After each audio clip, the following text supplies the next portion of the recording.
Friends, இன்றைக்கி நம்ம ஒரு புதுவிதமான ஸ்நாக்ஸ் தான் பார்க்க போகிறோம்.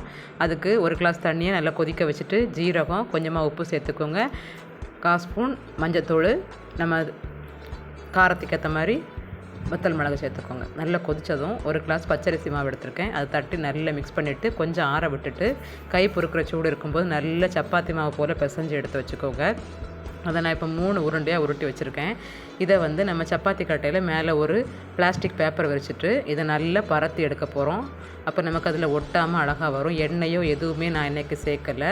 சூப்பராக வரும் பாருங்கள். இப்போ இதில் நான் அதை வச்சு நல்லா பரத்திக்க போகிறேன். பரத்திட்டு ஒரு சின்ன மூடி, அதாவது ஏதாவது பாத்திரத்தில் உள்ள சின்ன டிஃபன் பாக்ஸ் மூடி ஏதாவது இருந்ததுன்னா அதை வச்சு இதில் ரவுண்டாக வெட்டி எடுங்க. கொஞ்சம் நைஸாக உருட்டிக்கோங்க. அப்போ தான் அது ரொம்ப கிறிஸ்பியாக நல்லா இருக்கும் சாப்பிட்றதுக்கு.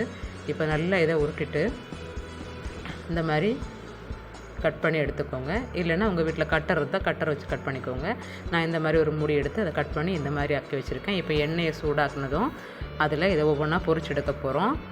பொரிஞ்சதும் ஒரு எல்லோ கலரில் வரும். நம்ம மீடியம் ஃப்ளேமில் வச்சு பொரிச்சுப்போம். அப்போ தான் உள்ளே நல்லா வெந்து வெளியே நல்லா கிறிஸ்பியாக கிடைக்கும். கிறிஸ்பியாக கிடைச்சதும் எடுத்து வச்சுக்கோங்க. இங்கே பாருங்கள், நல்ல பபிள்ஸாக சூப்பராக வருது பார்த்தீங்களா?